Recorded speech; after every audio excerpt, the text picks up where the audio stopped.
¿Tú crees de verdad que la victoria de Trump puede suponer el fin de la guerra de Ucrania? Creo que Trump es un populista.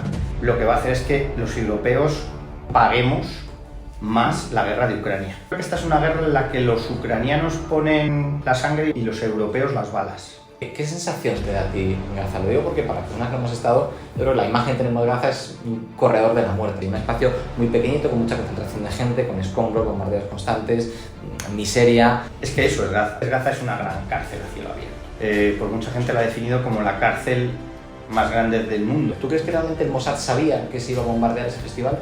Había informes que hablaban de la posibilidad de que Hamás llevara a cabo un ataque. El derecho a defenderse de Israel es innegable y es totalmente legítimo.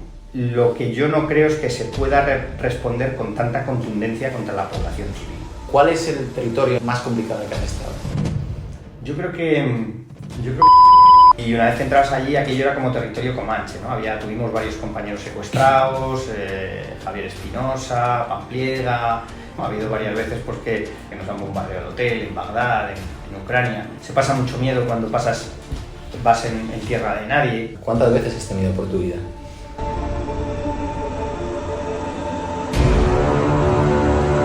Óscar Mijallo, ¿qué tal? ¿Cómo estás? Muy bien, encantado de verte. Pues lo mismo digo, es un placer que estés aquí y además es un placer porque eres un perfil sumamente interesante, Óscar, te lo tengo que decir. Eres corresponsal de guerra, no sé si te gusta el término, ¿te consideras tal? Bueno, me han llamado cosas peores. Eres corresponsal de guerra y escritor, además. Sí. Muy bien, pues vamos a hablar un poco de eso en esta entrevista, ¿no? De tus viajes. Tienes además una página web donde tienes escritos todos los sitios en los que has estado. Has estado en lugares muy interesantes, has estado en Gaza, prácticamente todo Oriente Próximo, has estado en Ucrania. Además, ahora en Twitter te he visto que comentas también el tema de las elecciones de Estados Unidos. Y si quieres vamos a empezar por ahí, que es un poco lo más reciente, ¿no? Perfecto. Estamos grabando esto en noviembre, 18 de noviembre, 19 de noviembre, por ahí. Y las elecciones de Estados Unidos han tenido lugar, evidentemente. Así que bueno, ya hemos visto que la victoria de Trump es real, no era solamente una posibilidad de la que algunos hablaban, sino que ya se ha hecho efectiva. Y ahora falta por ver si Trump cumple con ese compromiso que estableció de acabar con la guerra de Ucrania en 48 horas. Así que te quiero empezar preguntando por ahí, Óscar. ¿Tú crees de verdad que la victoria de Trump puede suponer el fin de la guerra de Ucrania? Bueno, yo creo que en las campañas electorales, sobre todo en las campañas electorales estadounidenses, se dicen muchas cosas que luego no se llegan a cumplir. También creo que Trump es un populista y entonces él en su agenda populista, en su agenda no intervencionista, dice ciertas cosas que no van a ser verdad o que no se van a cumplir, ¿no? Si me preguntas por la guerra de Ucrania, pues claro, realmente Trump va a cambiar la política estadounidense con respecto al conflicto de la guerra de Ucrania, pero no creo que vaya a marcharse de Ucrania, no creo que vaya a abandonar su suerte en Ucrania. Trump también dijo algo parecido de Siria y lo primero que hizo cuando llegó al poder en 2016 fue bombardear Siria en contra de los intereses de Putin y en contra de los aliados de Putin, ¿no? Yo creo que Trump lo que va a hacer es que los europeos paguemos más la guerra de Ucrania. Yo creo que va a llegar y va a decir, bueno, esto es un conflicto en suelo europeo, nosotros hasta hemos estado poniendo un dinero y ahora vamos a poner menos y ustedes tienen que empezar a poner más. No creo que se vaya a salir Estados Unidos de la OTAN, porque la OTAN es Estados Unidos, y Estados Unidos no está interesado en que Rusia expanda su ámbito de influencia a los antiguos países satélites. Estoy convencido de que no, y aparte ahora hay países de la OTAN que pueden estar muy temerosos y pueden estar entre los objetivos expansionistas de Putin, ¿no? Un amigo mío que es historiador siempre divide las guerras en dos tipos, ¿no? Las guerras imperialistas, cuando se enfrentan dos grandes imperios, y las guerras de autodeterminación, la guerra donde realmente el conflicto está por ver si un Estado o un Estado posible futuro es capaz de autodeterminarse, ¿no? Y hacer efectivo su derecho a la secesión. Y claro, en el caso de la guerra de Ucrania y Rusia, decía mi amigo, con ciertas ínfulas prorrusas, que realmente es una guerra imperialista entre Estados Unidos y entre Rusia, ¿no? Que es lo que realmente subyace detrás del apoyo a Ucrania. Claro, como tú decías, la victoria de Trump pues lo que hace es enfocar un conflicto hacia una financiación más preponderante por parte de los europeos, que somos los que vamos a seguir al pie del cañón financiando la guerra, ¿no? Entonces, la pregunta que yo te hago en este sentido es, ¿tú crees que la victoria de Donald Trump va a actuar en pro de la paz mundial o al contrario? Bueno, es muy difícil saberlo. Sí es cierto una cosa que dicen precisamente los defensores de Trump, que es que Trump no empezó ninguna guerra, sino que heredó las suyas, ¿no? Es cierto. Bueno, pero echarle la culpa a Trump de las guerras o cargarle con la responsabilidad de que, bueno, es que ahora todo va a ir peor. Bueno, yo creo que Trump, y no creo que los republicanos vayan a cambiar, ni Trump ni los republicanos, los intereses estratégicos de Estados Unidos. Estados Unidos, a diferencia de España, es un país que conserva los intereses estratégicos y tiene claro que la política exterior es una cuestión de Estado y que no se pueden dar virajes, bueno, pues como los que hemos dado, por ejemplo, España, o como los que pueden dar otros países europeos. Es decir, Estados Unidos, hasta el momento, no digamos en otros, Francia, por ejemplo, ahora mismo acaba de cambiar, ha apoyado el plan de paz en el Sáhara. España, en el mismo sentido, pues se ha mostrado ahí a veces dubitativa, a veces no, a veces tal. Es decir, quiero decir, los estadounidenses hasta el momento son unos bueno, es un país que tiene más claro que la política exterior es una cuestión de Estado. Pueden ser más intervencionistas o menos, pero no hacen virajes de 180 grados, ¿no? Tu amigo creo que tiene razón, en el sentido en que esto es una guerra imperialista. Bien, pero yo no he visto a Estados Unidos de momento en Ucrania atacar a nadie ni mandar las tropas. Ayer dijo que sí, que se podían, bueno, cambiamos el ayer por recientemente, dijo que se podían, para que no te... Sí, ya, bueno, se va a publicar pasado mañana, o sea que antes de ayer. Antes de ayer, bueno, recientemente Trump, pues recientemente Biden pues ha autorizado el uso de misiles de largo alcance estadounidenses contra Rusia. Bien, vale, pero no han mandado tropas, es decir, aquí hay un país cuyas tropas están fuera de sus fronteras, de otro país que sí que se dice, bueno, antes formó parte de Rusia, ya, pero es que Rusia desde 1917 ha reconocido 3 veces de facto la independencia de Ucrania. Una en el 17, cuando forma la Unión Soviética y Ucrania entra a formar parte como una república socialista. Otra, y se me ocurren estas 3, pero hay más. Otra, cuando se disuelve la Unión Soviética, en el que la disuelven. El principal artífice de la disolución de la Unión Soviética es un ruso que se llamaba Boris Yeltsin, y que en contra de la perestroika de Gorbachev para salvar la Unión Soviética decide liquidar, junto con el presidente ucraniano y con el presidente bielorruso, decide liquidar la Unión Soviética y dar a Ucrania el estatus de república independiente. Y la tercera, cuando Rusia, a cambio de que le devuelvan las armas nucleares, decide reconocer la independencia y además garantizar una política de no agresión contra Ucrania. Es decir, Rusia hasta 3 veces en menos de 100 años ha reconocido la independencia de Ucrania. Bien, lo que ocurre es que Rusia al final ha tenido siempre una vocación imperial o imperialista. Durante el régimen de los zares o durante el régimen de la Unión de República Socialista Soviética, siempre tuvo una visión imperialista tan fuerte como la que ha tenido Estados Unidos. Es decir, nos acordamos ahora de este evento público, meeting de Putin, en el que le pregunta al niño, dice, hijo, ¿hasta dónde llegan las fronteras de Rusia? No sé si lo recuerdas, sí. Dice el niño, por el norte no sé dónde, y le dice, no, hijo, no, estás confundido, Rusia no tiene fronteras, ¿no? Entonces, Rusia ha tenido siempre una vocación imperial tan fuerte como la de Estados Unidos bajo sus diferentes sistemas, ¿no? Como la tuvo España en su tiempo, como la tuvo Francia, como la tuvo el Reino Unido. Por lo tanto, ¿esto es una guerra imperial? Sí, pero es que hay un país que tiene las tropas fuera de sus fronteras. Si criticábamos a Estados Unidos cuando mandaba las tropas a Irak y decíamos que iba en contra de la ONU, que iba en contra y que aquello no era admisible y que qué vergüenza, pues en cierto sentido está pasando esto ahora con un país cuya independencia ha sido reconocida por Moscú 3 veces en 70 años. Luego, no tiene mucha explicación. Sí, claro. Además, uno de los argumentos que ha utilizado Putin tradicionalmente para justificar su invasión a Ucrania ha sido la desnazificación, ¿no? Aquello de que Ucrania estaba lleno de nazis y que entonces él tiene que hacer el papel de desnazificar un territorio colindante con Rusia y bueno, pues enviar las tropas a las fronteras para después hacer esos movimientos militares de intervención en Ucrania. Claro, yo creo que esto no tiene ni pies ni cabeza, es decir, bueno, un debate posible es si realmente hay una gran cantidad de personas afines a un régimen nacionalsocialista todavía en la Ucrania del siglo XXI, y otra cosa es que Putin sea quien tenga que llevar a cabo la labor de desnazificar ese territorio. Oye, si realmente hay una raza, o ya no una raza, o hay un territorio donde, bueno, pues se ve en peligro el hecho de que afloren ideologías radicales que puedan contravenir el derecho internacional, quien tiene que intervenir es el derecho internacional, no Putin, ¿no? Entonces, claro, yo por preguntarte un poco desde tu experiencia, ¿tú cuando fuiste a Ucrania te dio esa sensación? ¿Te dio la sensación de que estaba llena de nazis? A ver, yo he visto gente de derecha y de extrema derecha en Ucrania, que tiene poco que ver con un nazi. Evidentemente.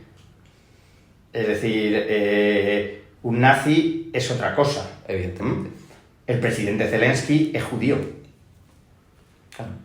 Es decir, ¿hay un giro a la extrema derecha en la sociedad ucraniana? Sí. Ucrania, el presidente Zelensky ha prohibido gran parte de las organizaciones de centro, izquierda e izquierda. Sí, hasta donde yo sé, más de 20. Más de 20, es verdad. Pero de ahí a ser nazi, es que hay que tener cuidado también con la terminología. Es decir, un nazi no es lo mismo que un señor de extrema derecha, es diferente. Por supuesto. Es decir, la extrema derecha es una cosa y el nazismo es otra. Eso es. ¿Vale? Ahora yo te pregunto, ¿cómo se llama el grupo de mercenarios de los rusos? Wagner. ¿Y quién era Wagner? El compositor de referencia de los nazis. Ya. ¿Y qué elementos? Yo veo más similitudes al nazismo en el régimen de Putin, que por cierto, los comunistas están en la oposición, y en una oposición que si se descuida es reprimida con dureza. Yo veo más similitudes entre los nazis y la Rusia de Putin que entre el régimen de Zelensky. ¿El régimen de Zelensky es de derecha? Sí. ¿Podríamos calificar ciertos sectores de extrema derecha? Sí. Pero yo no los calificaría de nazis. Fíjate, hay muchos expertos que apuntan a que esta guerra se va a convertir en una guerra de desgaste, ¿no? Una guerra a largo plazo donde realmente no va a haber un vencedor y un ganador, sino que simplemente llegará un momento en el que ambos estados, bueno, pues decidan ceder la guerra con los territorios repartidos tal y como se queden en aquel momento, ¿no? ¿Tú ves esto una posibilidad factible de terminar la guerra? Una guerra de desgaste. Yo creo que esta es una guerra en la que los ucranianos ponen la sangre y los europeos las balas. Eso sí. Entonces, ¿ahora mismo es una guerra de desgaste? Yo creo que sí. Estamos diciendo que Rusia llega al límite, que Ucrania llega al límite. A ver, para que Rusia llegue al límite queda mucho. Para que un régimen tan autoritario como el de Putin y tan fuerte como el de Putin, que ha demostrado que es inmune a o que tiene mucha resistencia a los bloqueos económicos, que tiene mucha resistencia a los complots internos, como por ejemplo el de Prigozhin, etc., yo creo que Rusia todavía tiene mucha capacidad de aguante. Y Ucrania, pues Ucrania menos. Pero el problema es que Ucrania lucha por su propia existencia, es decir, si Rusia pierde, se retirará con más honor o más deshonor, pero va a seguir existiendo. Pero si Ucrania pierde, deja de existir, ¿no? Entonces, ¿qué ocurre? Claro, que los ucranianos luchan pues con uñas y dientes, porque si no, eso supone ya pues volver a instaurar un gobierno prorruso, pues un gobierno satélite de Moscú, ¿no? Para los rusos hay más salidas, no para Putin. Pero claro, es una guerra de desgaste. Llevamos 3 años en una guerra de desgaste. Es decir, es muy difícil. 3 años, y además no con un frente pequeño, con un frente de más de 1000 kilómetros, una guerra de desgaste con un frente de más de 1000 kilómetros, ¿no? Bueno, ahora mismo, pues también, recientemente Putin pues ha dicho que, bueno, que si le atacan con misiles de largo alcance, él estaría dispuesto a utilizar armas nucleares. Bien, claro, es que de momento lo que para Putin iba a convertirse en un paseo militar, en llegar a Kiev en 2 días, nos hemos encontrado con que la guerra dura 3 años, con que, bueno, no hay contestación interna, o no sabemos si hay contestación interna, porque no sabemos realmente lo que pasa en Rusia. Pero el caso es que, bueno, pues Rusia ha tenido que utilizar arsenal obsoleto, arsenal antiguo. Rusia, yo cuando estaba en el frente he visto que están utilizando los dos bandos los cohetes Grad de los años 60. ¿En qué partes estuviste de Ucrania? Pues yo creo que en todas. En todas, ¿no? Es decir... En Kharkov, en Odessa llegaba a estar. Claro, pues he estado En Crimea a lo mejor también, ¿no? Claro, en Crimea en 2014, en Kharkov, en Crimea, en Kiev, en Melitopol, en Gerson. O sea, estuviste cuando el Euromaidán, ¿no? En el 2014 estuviste. Cuando el estallido del Euromaidán. Cuando el estallido del Euromaidán, cuando hay en Crimea, en Zaporilla, en Chasiv-Yar, en Bakhmut, en Bucha, en Irpin, Y por aquel entonces la sensación que te daba también de que se estaba fraguando el terreno para que estallara una guerra. ¿Tú sentías que era posible que de ahí a unos años se pudiera formar esta guerra que se formó hace 3? En 2014 no. En 2014, bueno, pues todos sabemos que Crimea se la cede Khrushchev a los rusos, perdón, a los ucranianos, pues bueno, pues muchos dicen que una noche de fiesta, que dice cuando la época de las repúblicas socialistas soviéticas, que dice, bueno, si todos vamos a ser amigos, esto pues se lo damos a Ucrania, ¿no? Y luego resulta que eso no es así. Y en aquella época, pues bueno, tú decías, bueno, pues lógicamente ahí está la base de submarinos rusos, es la salida de Rusia al Mediterráneo, lógicamente aquí es normal que lo tengan los rusos, no es lo propio, porque es lo de siempre, esto es una cesión que hace Rusia, ¿no? Entonces, pero bueno, tiene cierta lógica, ¿no? Pero luego se ha demostrado que era, esto que ha ocurrido en Ucrania es la segunda fase de la operación Crimea. Entonces, claro, nosotros nos fuimos cuando empieza la guerra, en enero de 2022, nosotros llegamos allí el día 31 de enero. Y la guerra empieza el 23 de febrero. Sí, en febrero. ¿No? Entonces, claro, yo me acuerdo además que fue un viaje difícil porque todo el mundo pensaba que no había guerra. A mí me costó bastante, no tanto convencer al jefe de área, que era Luis Pérez, el jefe de área internacional, sino convencer a otros mandos más elevados de la tele, porque claro, yo decía, pero si no va a haber guerra, si la guerra no convence a nadie, pero bueno, yo pensaba que sí que iba a haber guerra, como de hecho estalló, lo que pasa es que estalló un mes después, sí. Pero fuimos allí porque pensábamos que iba a haber guerra, si no, no hubiéramos ido, ¿no? Y bueno, al final, pues claro, la guerra estalló. A mí hay una cosa que me da mucha curiosidad de tu oficio, Óscar. Claro, a mí me da la curiosidad de hasta qué punto entran en juego los principios morales. En el siguiente sentido, ¿no? ¿Tú serías capaz de ir a un estado en guerra del que no te posicionas a favor? Es decir, ¿irías a un estado en el que no te gustan las políticas que están llevando a cabo? Por ejemplo, por ejemplificarlo ahora, ¿tú irías a Rusia como corresponsal de guerra? Claro que sí. De hecho, ahora he estado en Líbano y he estado en Israel. Vale. Voy a Rusia, es decir, yo voy a informar. No tiene nada que ver que yo me posicione a favor o no. Es decir, yo no estoy a favor, lógicamente, yo no estoy a favor de que un Estado invada a otro, pero tampoco estoy a favor de Ucrania. Es decir, quiero decir, yo he estado allí, lo que pasa es que, lógicamente, aquí hay un sitio donde las tropas de un país están en otro. Es decir, claro que voy, he ido a muchísimos estados en los que no. He estado en Siria en la parte gubernamental y en la parte rebelde. Y no me posiciono a favor de la parte siria, de la parte gubernamental, y tampoco especialmente a favor de la rebelde. Es decir, sí, vamos, seguro. Pues de esta guerra, que podíamos calificar y calificábamos como imperialista, vamos a pasar a otra que quizá tiene una connotación distinta y que en esta dicotomía que hemos hecho estaría quizá más cercana a una guerra de autodeterminación, que es el conflicto de Palestina e Israel, ¿no?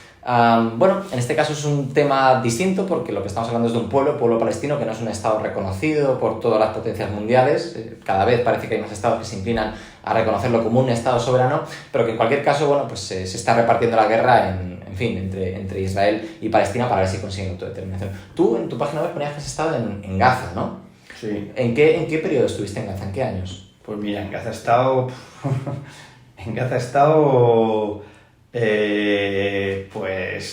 no sé, puedo haber estado 100 veces. Sí, ¿no? Sí. La última, bueno, yo dejé de ser corresponsal en 2019 y yo allí, y yo creo que fue en el mismo 2019, porque luego ya dejé de ser corresponsal y era cuando he vuelto, porque después estaba aquí yendo básicamente a la guerra de Ucrania, pues te dejan llegar a la frontera, ¿no? Y luego en 2006, no sé, yo me acuerdo que me tiré 36 días o 38 días y luego me mandaron a la guerra del Líbano porque estalló la guerra del Líbano. Después luego ha habido otros corresponsales de televisión española, luego yo volví de 2014 a 2019 y estuve un sinfín de veces. Es decir, pues, no sé las veces que he estado en Gaza. Pues mira, te quería preguntar, ¿qué sensación te da a ti en Gaza? Lo digo porque para personas que no hemos estado, yo creo que la imagen que tenemos de Gaza es un corredor de la muerte prácticamente, ¿no? Por cruel que suene decirlo así. Un espacio muy pequeñito, con mucha concentración de gente, con escombros, bombardeos constantes, miseria. ¿Esa es la sensación que te dio cuando has estado en Gaza? Es que eso es Gaza. Eso es Gaza. O sea, Gaza es, por mucha gente la ha definido como la cárcel más grande del mundo, a cielo abierto, pero la cárcel más grande del mundo. O sea, es decir, bueno, pues es un territorio que tiene 40 kilómetros de largo por 100 de ancho. Es decir, es como si fuera, no sé, pues de Getafe a Toledo quizás. Pues imagínate una franja de Getafe a Toledo y 10 kilómetros de largo. Y ahí viven, no sé, 10 kilómetros de ancho. Ahí viven 2,5 millones de personas, ¿no? Entonces realmente es un sitio en el que se vive muy mal, pues sometido desde 2007, desde hace 17 años a un bloqueo draconiano por parte de sus dos carceleros, porque se dice que el carcelero de Gaza es Israel, sí, pero también Egipto. Egipto no quiere saber nada de los gazatíes, porque Hamas es la rama palestina de los hermanos musulmanes. El general del Fatah al-Sisi derrocó a Mohamed Mursi en 2012 con un golpe de Estado. Mohamed Mursi era el líder de los hermanos musulmanes. Entonces los egipcios no quieren saber nada, menos los generales, ¿no? de los hermanos musulmanes, y los tienen allí encerrados. La principal responsabilidad es de Israel, porque son lógicamente la potencia, digamos, ocupante, aunque no ocupa el territorio militarmente. Bueno, ahora sí, pero no ocupaba el territorio militarmente, pero lo tenía encerrado por tierra, mar y aire. Había índices de paro del 82% en algunos campos de refugiados, el 70% de la población subsistiendo gracias a la ayuda internacional y un poquito menos por debajo del umbral de la pobreza. Es decir, o sea, es una situación realmente grave desde el punto de vista humanitario. Y la guerra lo ha dejado totalmente destruido. Yo la última vez que estuve dentro, porque Israel ha cogido ha tomado la estrategia de cerrar cada vez que invade Gaza o que hay una guerra sobre Gaza. Israel cierra la franja a la prensa, con lo cual no podemos entrar. Entonces, no sabes realmente lo que pasa dentro, salvo por los vídeos, los audios que te manda la gente que tú conoces dentro. Pero desde luego yo hay lugares que no conozco, el hospital de Shifa, por ejemplo, otros centros, otras partes que están totalmente destruidas, totalmente destruidas. Fíjate, en este caso, claro, este conflicto yo creo que tiene un elemento añadido con respecto a la guerra entre Rusia y Ucrania, ¿no? Que es el conflicto de la religión. Es especialmente complejo porque hay dos religiones diferenciadas que reclaman un territorio como propio, y además lo hacen con argumentos históricos y religiosos, ¿no? La zona de Cisjordania y de Gaza para los israelíes es suya, pertenece a los judíos, y para los palestinos es de ellos, ¿no? Entonces, claro, aquí lo que se plantea es la dicotomía de realmente a quién le puede pertenecer históricamente ese territorio. Si le preguntáramos a un israelí, pues diría que es suyo, y además muchos pro-israelíes lo que argumentan es que no hay motivos para defender a Palestina porque está Hamas detrás de ellos, que es un grupo terrorista, islamista radical, y los palestinos, bueno, pues hablan de el gobierno criminal de Netanyahu, y yo creo que no es incompatible hablar de ambas a la vez, ¿no? Por eso, yo lo que te planteo a ti es la pregunta de ¿a quién crees que le corresponde ese territorio? Bueno, como tú dices, las explicaciones monocausales, generalmente nunca son válidas.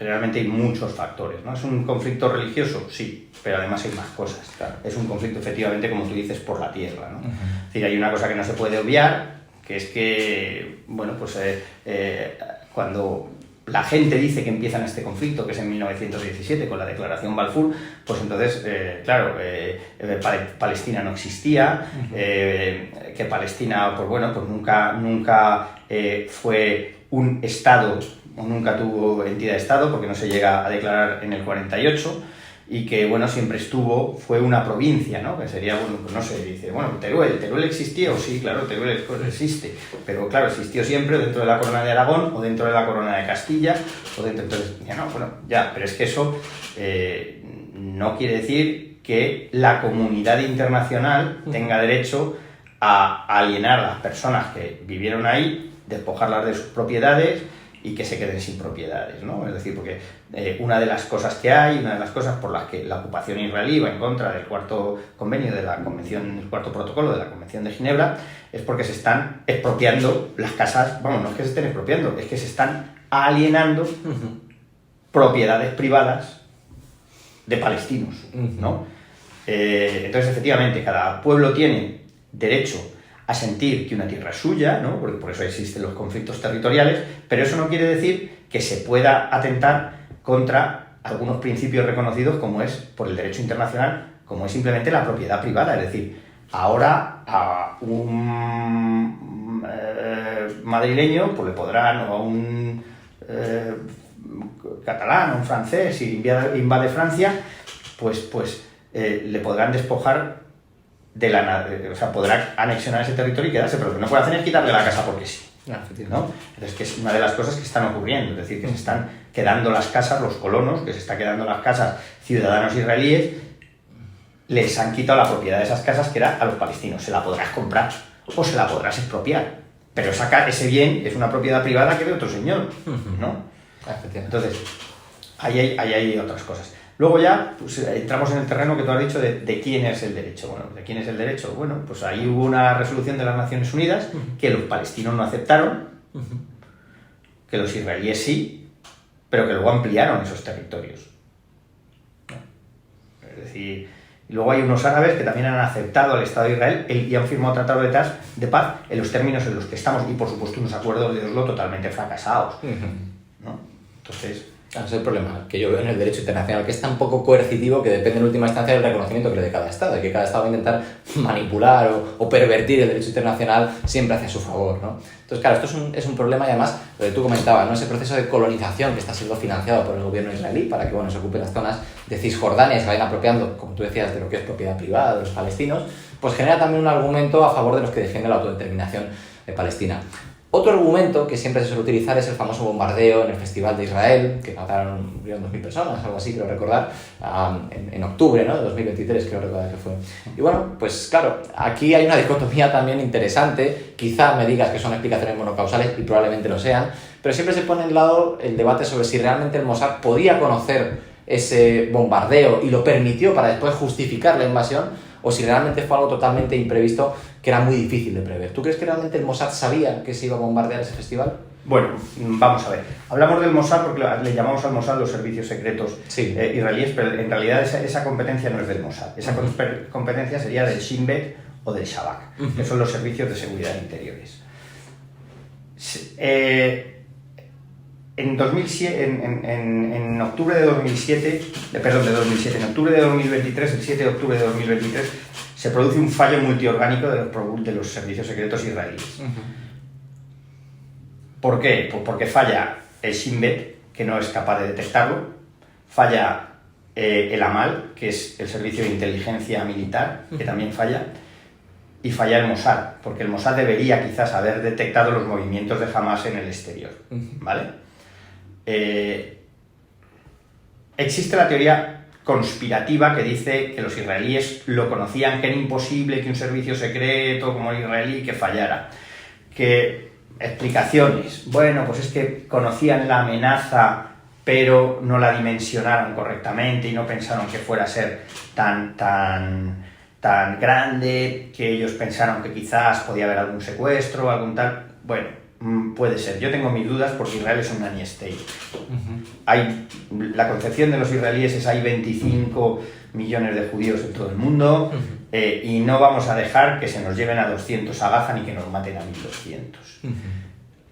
Bueno, te dicen, no, ya, pero es que como Netanyahu estaba en una situación política muy delicada, bueno, pues entonces lo que quería era hacer la guerra, ya. Yo aún así, a mí me cuesta creerlo. Es posible que sí es posible, no sé, Israel, bueno, pues por ejemplo, cuando Hamas tomó Gaza en 2007, dejó que tomara Gaza y que derrotara al Fatah. Pero claro, eran palestinos contra palestinos, no eran islamistas matando a israelíes o judíos. Yo no pienso... A ver, si me preguntas a mí, yo soy muy poco amigo de las teorías conspirativas. Yo no creo que Israel permitiera adrede la entrada de todos los comandos palestinos en los kibbutz para que los arrasaran. No me entra en la cabeza porque, bueno, he vivido allí 10 años. Puede ser, me puedo confundir, pero yo he vivido allí 10 años y llevo cubriendo el conflicto 25 años.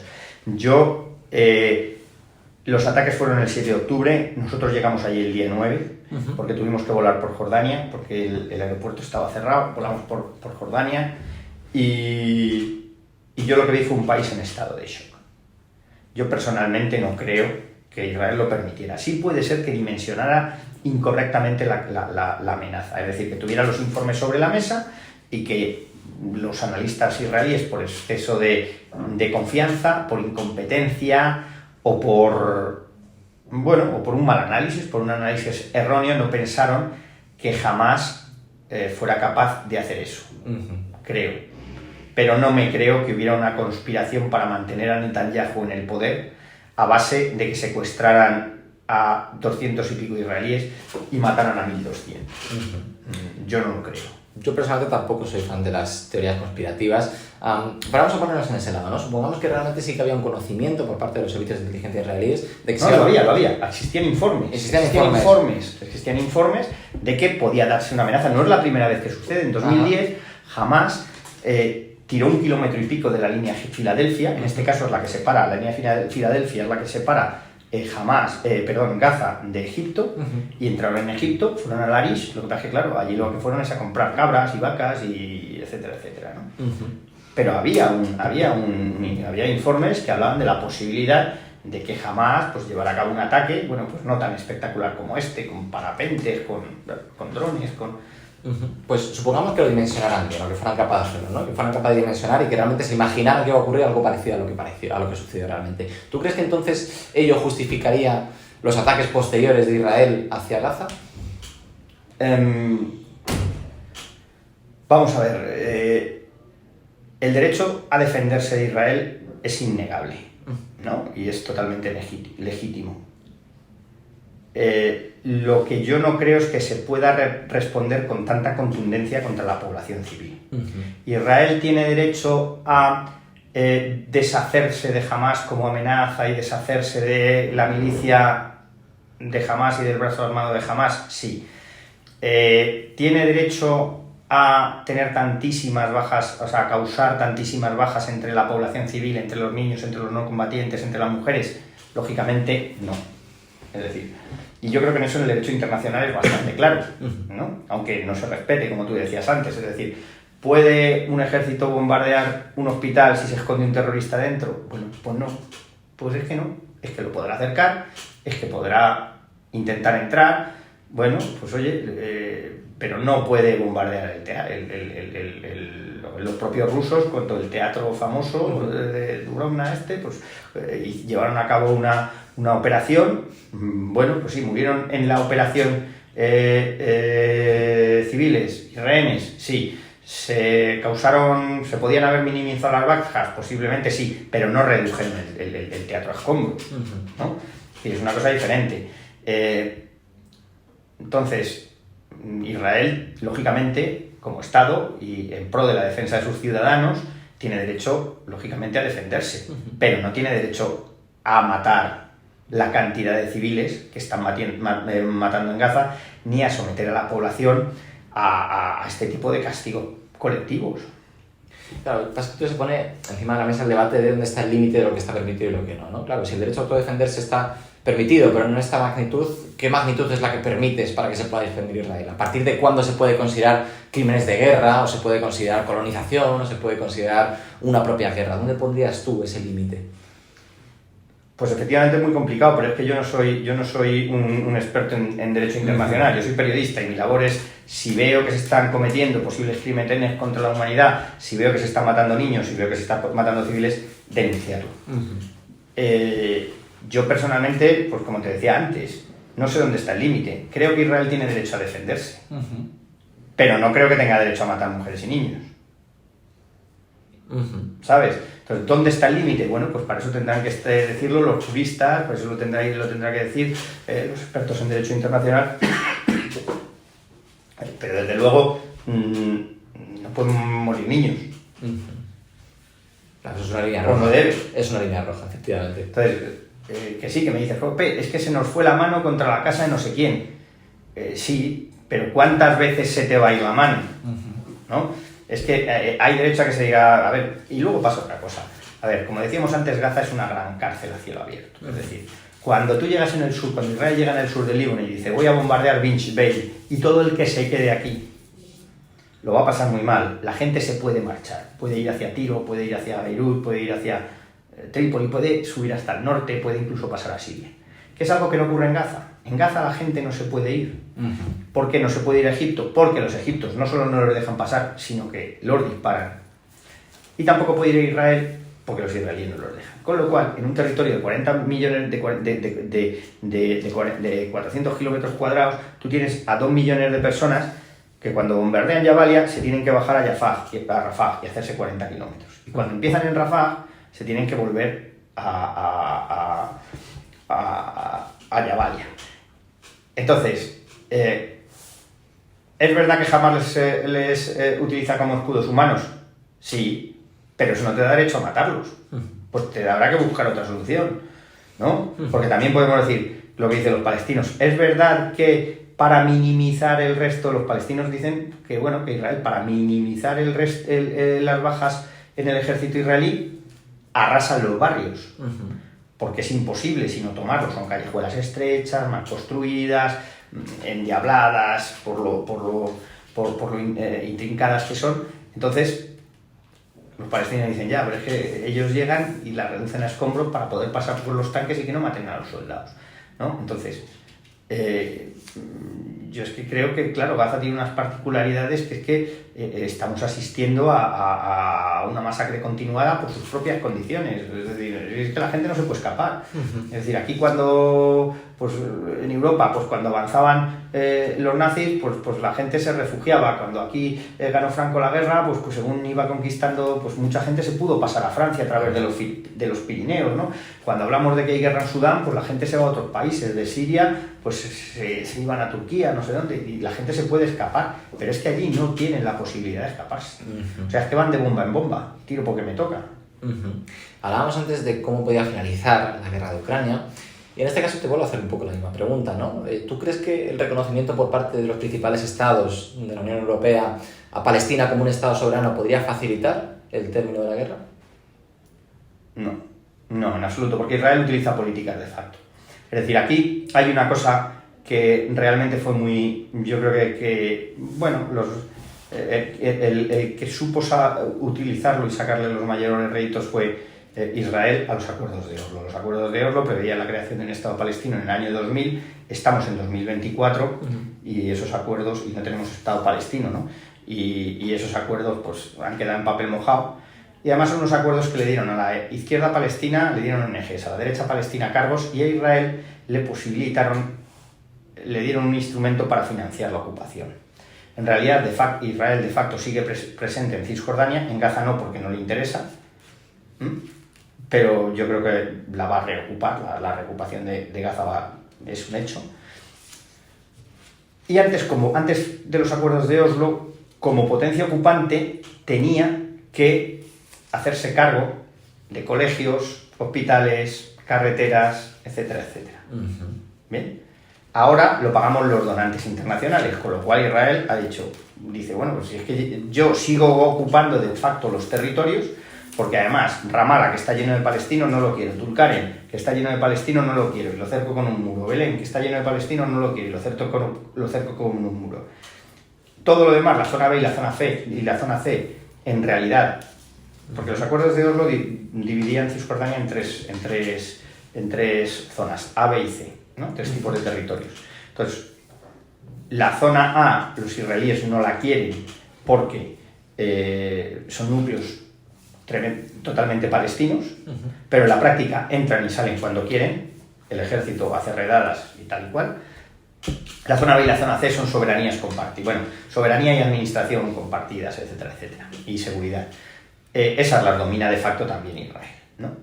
Entonces, bueno, pues Israel puede seguir manteniendo la ocupación de esos territorios sin hacerse cargo económicamente de ellos. Con lo cual, bueno, pues dice, vale, pues el tiempo al final y al cabo va a mi favor. La autoridad palestina está en punto muerto, la domina Mahmoud Abbas, que es un señor muy mayor, que no se atreve a convocar elecciones porque la ganaría jamás, además. Al-Fatah es un partido pues, sobre el que siempre planea la sombra de la corrupción. Y bueno, pues eso, pues los conservadores y el establishment político palestino tiene cargos, con lo cual, bueno, pues tienen ahí una masa monetaria a su disposición. La izquierda palestina tiene ONGs y Israel tiene la financiación de la ocupación, con lo cual eso lo que ha producido es un estancamiento en la situación. Ahora mismo la solución de los dos estados es inviable, el Estado palestino es inviable, no tiene continuidad territorial, no tiene ejército, no tiene forma de recargar los impuestos, no tiene nada, es un Estado discontinuo totalmente. Dicen, es que, ¿cuál sería la solución? ¿Que Israel reocupe Cisjordania? Y yo muchas veces pues pienso, pero si es que lo que hay que hacer es acabar con el régimen de los acuerdos de Oslo. Si eso pasa por la reocupación de Cisjordania, bueno, y si Israel tiene que dar derechos y mantener a todo ese tipo de palestinos o crear un nuevo orden debido a la reocupación en el que se evidencie que sea necesario la creación de un Estado palestino, pues igual hay que hacerlo. Pero de momento, hoy por hoy, la solución de los dos Estados es inviable. O sea, el Estado palestino es una declaración teórica, es un brindis al sol, es una entelequia. Pues, Óscar, hemos hablado un poco de política internacional y de conflictos internacionales, pero me gustaría saber también un poco más sobre tu experiencia profesional, ¿no? Esta sería la típica pregunta que te tienen que hacer siempre cuando tú dices que eres corresponsal de guerra y que has estado en todos estos tipos de territorios en conflicto, pero no puedo perderme la ocasión de hacértela a ti. ¿Cuál es el territorio más complicado en el que has estado? Yo creo que Siria. Yo creo que Siria. Siria estaba libanizada, trabajaba en muchos grupos. En el 2013, sobre el 2013. Vale. Yo creo que Siria primero entrábamos muchas veces de incógnitos, ¿no? Decíamos que éramos médicos y te pasaban a los sirios, el el Ejército Libre Sirio, el LS les sobornaba allí como fuera y al final conseguíamos entrar. Entramos con las mochilas escondidas, teníamos la broma de que decíamos que éramos médicos de Soria en vez de médicos de Siria. Y entonces entrábamos allí dentro y una vez que entrabas allí, aquello era como territorio comanche, ¿no? Tuvimos varios compañeros secuestrados, Javier Espinosa, Pampliega, etcétera. Y de hecho a nosotros nos retuvieron durante 4 o 5 horas. Lo que pasa es que nosotros tuvimos la suerte de que llamaron al imán, antes de que viniera el emir, llamaron al sheikh de la mezquita, llamaron al jefe de la cocina de los campos de refugiados, etcétera, y se congregó allí una gente en la plaza del pueblo y lograron que nos soltaran. Pero bueno, unos días después fue cuando secuestraron a Ricardo Vilanova, a Mar Marginedas y a todos los españoles que estuvieron secuestrados. Pero era un sitio difícil, era un sitio en el que te tenías que mover con muchísimas precauciones, siempre escoltado por algún grupo local, en el que siempre existía, era cuando el Daesh y Al-Qaeda se estaban separando y siempre existía la posibilidad de que algún grupo armado te secuestrará y pasará lo que finalmente pasó con estos compañeros nuestros, ¿no? No sabía que había sido compañero de Pampliega, Antonio Pampliega, ¿no? Sí, claro. Claro, su testimonio es demoledor, o sea, es una cosa tremendante. ¿Y en ese viaje en el que le secuestraron, tú estuviste con él? No. En ese viaje. No, yo estaba Antonio y yo nos conocemos desde hace mucho tiempo, pero bueno, después siempre estuvo muy vinculado con Afganistán. Pero no, en aquel viaje concretamente no coincidimos. Te hago una pregunta muy directa, Óscar. ¿Cuántas veces has temido por tu vida? Bueno, yo creo que no te lo piensas. O sea, eso no lo piensas mucho, ¿no?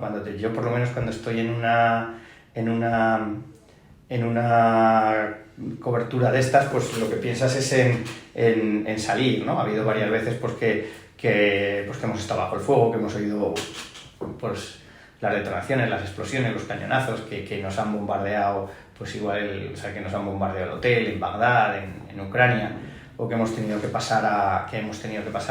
Se pasa mucho miedo cuando vas en tierra de nadie, cuando estás o cuando vas en una posición en la que estás muy cerquita del frente, se pasa bastante miedo. Pero bueno, tampoco es una cosa que tengas que tener muy en cuenta, ¿no? El miedo es al fin y al cabo es una situación o sea, un mecanismo de defensa. Fíjate, yo creo que uno de los corresponsales de guerra más famosos en la historia de España quizás es Arturo Pérez Reverte, que lo fue durante muchísimos años. No sé qué opinión te merecerá, es un personaje muy polémico. Me gusta bastante en el plano novelesco, ¿no? Como autor. Pero bueno, yo lo que te iba a decir es que Reverte comentaba en muchas ocasiones que él, después de haber viajado también a todos los territorios en conflicto en los que ha estado, sentía que ese concepto de la bondad o la maldad humana se difuminaba muy rápido, ¿no? Que no puedes calificar a una persona como buena o mala porque él había visto por el día a personas hacer cosas increíbles y por la noche matar a niños o violar a mujeres o secuestrar a personas, ¿no? ¿Tú estás de acuerdo con esto? ¿Crees que realmente la maldad y la bondad no son características intrínsecas del ser humano? No, yo creo que sí, es decir, la bondad yo creo que sí que son características intrínsecas, pero en cierto modo sí que es cierto lo que dice Arturo, ¿no? Es decir,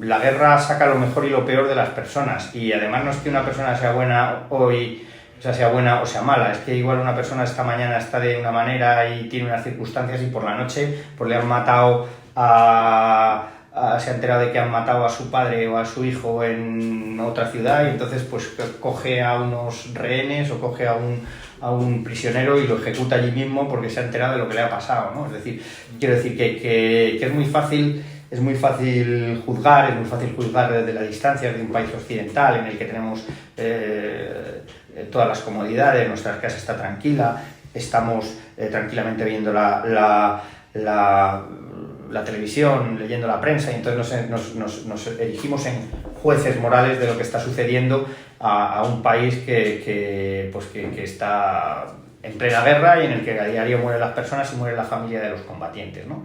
Entonces, o sea, en ese sentido Arturo tiene toda la razón, ¿no? Sí. Si tú tuvieras que salvar, Óscar, alguna de las anécdotas, solamente una, de las que has vivido como corresponsal de guerra, ¿con qué anécdota te quedarías? Es complicada, ¿eh? Es complicada. No, bueno, yo siempre me quedo con las, ¿no? Pues con las cosas divertidas. Pues que no salvaría una, salvaría miles. Ah, ¿no? me imagino, es muy divertido, ¿no? Desde cuando no sé, Paco Forjas, el corresponsal de Radio Nacional, estamos en la guerra de Gaza, entonces a mí se me habían roto los cordones de los zapatos porque no teníamos tiempo de comprar cordones y entonces pues le quité los cordones una vez que le invité a un whisky, se fue al servicio, le quité los cordones y al día siguiente pues se los robé y al día siguiente se echó encima de mí para pegarme y quitarme los cordones y me dejó sin cordones en los zapatos, ¿no? O, pues no sé, en una gasolinera, recuerdo una gasolinera en la guerra de Gaza, estábamos allí echando gasolina y de buenas a primeras empiezan a venirse tiros, viene un escuadrón de la Yihad Islámica y se refugia detrás de la gasolinera, entonces un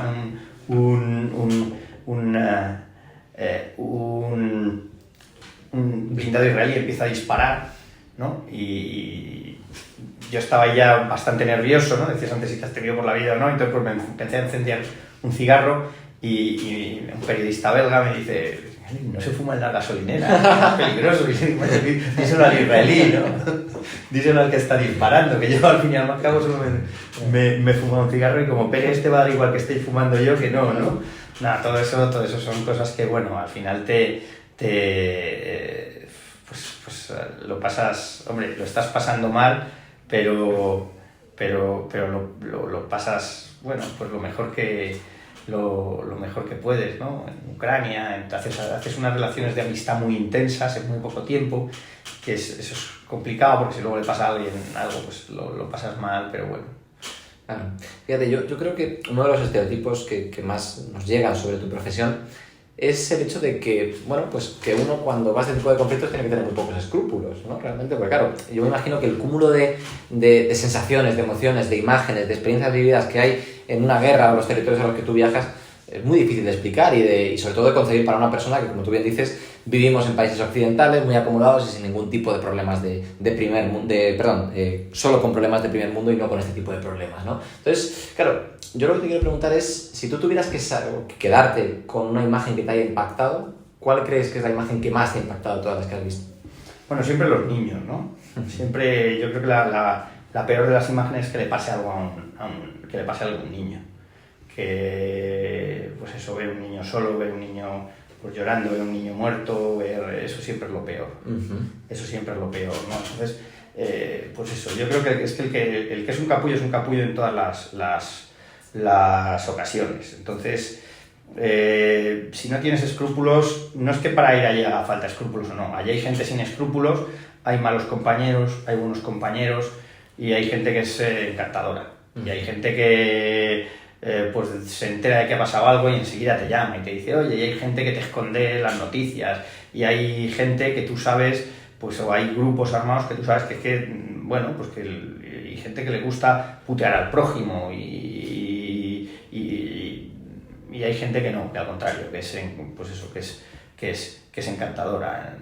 Entonces, por eso yo sí que pienso que en cierto modo el bien y el mal sí que son intrínsecos al ser humano, ¿no? El que es un hijo de puta es un hijo de puta, ¿sabes? Y lo va a ser aquí o en Washington en la Casa Blanca o en una trinchera, ¿no? Claro. Sí, bueno, yo creo que en realidad también la maldad tiene que ver un poco con el poder que tú puedas ejercer, ¿no? Hay un refrán español que dice, para ver cómo es Manolito, dale un carguito, ¿no? O sea, para ver cómo es alguien, dale un poder de responsabilidad y a partir de ahí, bueno, pues veremos cómo actúa, ¿no? Y si antes hablábamos de esto que te comentaba sobre Reverte, una de las declaraciones yo creo más polémicas que tiene en los últimos años es aquello que dijo de que los jóvenes españoles no estábamos preparados para, bueno, pues para un conflicto como los que están viviendo en Gaza, ¿no? En todas estas zonas en guerra. ¿Tú crees que España está preparada para un conflicto de estas dimensiones? No, yo estoy de acuerdo. Es decir, yo creo que España lleva 70 años sin conocer la guerra, ¿no? Es decir, desde el año 36 España ha tenido una guerra en Sidi Ifni y el islote de Perejil y alguna, bueno, y las tropas en Bagdad, etcétera, etcétera. Pero realmente la sociedad es una sociedad pues que ha sido, pues ha crecido pues sin conocer la guerra, ha crecido con crisis económicas duras, ha crecido con situaciones económicas difíciles, pero bueno, es que, quiero decir, no es realmente, si aquí llegara una guerra, a ver, al final lo soportaríamos, pero nos iba a costar muchísimo, igual que les pasó a los ucranianos, ¿no? Los ucranianos también pensaban que, bueno, que no iba a pasar nada, que no habría guerra, que los rusos no iban a tomar Crimea, que los rusos no iban a tomar el Donbass y al final se la han encontrado, ¿no? ¿Qué ocurre? Pues que todo ese proceso de bonanza, pues lo que crea es gente, lógicamente, que como no tiene que luchar y en ese sentido, yo creo que también las palabras de Arturo se han extrapolado, ¿no? Yo creo lo que quiere decir es claro, es decir, bueno, pues aquí, y es que los que conocemos la guerra lo hemos visto, ¿no? Aquí, bueno, pues como tú no has tenido que enfrentarte a situaciones difíciles, pues no estás preparado para enfrentarte a situaciones difíciles, ¿no? Ahora, si todos los días te tienes que subir a un ring a pelearte con un tío de 80 kilos, pues al final una de dos, o te pones las pilas o todos los días te inflan, ¿no? O si todos los días pues tienes que cruzar una avenida con francotiradores o has tenido que ir a luchar, pues claro, al final creas unos caracteres más fuertes y creas unos caracteres que están acostumbrados a enfrentarse a ese tipo de situaciones, pero ¿eso es malo? No, es que es la realidad, o sea, es que es así, es una crítica. Bueno, en cierto sentido, yo diría que más que una crítica es una advertencia, es decir, es que el día que pase algo aquí, pues lo vamos a pasar mal. Luego la gente responde, es decir, no somos una sociedad, de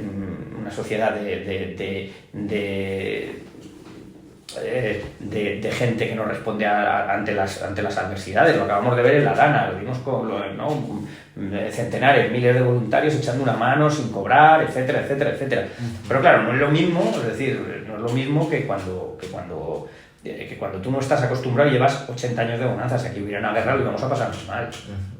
Pues Óscar, para cerrar esta entrevista, yo me imagino que gran parte del público que tengamos en esta entrevista son quizá corresponsales de guerra o personas, futuros corresponsales de guerra que estén interesados en tu profesión, ¿no? Decía, se me viene a la cabeza David Jiménez, otro ex corresponsal de guerra, que él lo que le recomendaría a un futuro corresponsal de guerra es que no lo fuera. Decía, mi mayor consejo es que no lo seas. ¿Tú qué consejo le darías a las personas que se plantean llevar a cabo tu profesión?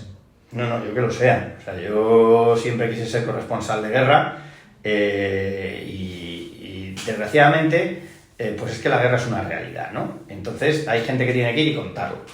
Y nosotros tenemos que ir y contarlo. Entonces yo es que siempre lo he querido ser, conseguí serlo y de hecho lo quiero seguir siendo, ¿no? Entonces yo al contrario, yo les diría que lo sean. Luego algunos descubrirán que no pueden, otros descubrirán que no quieren, otros descubrirán que solo quieren un poco, pero sí, que se preparen, que estudien, que eso es importante, que se preparen, que ahora tienen la suerte de poder hacer cursos con el ejército, de primeros auxilios, etcétera, y que lo sean.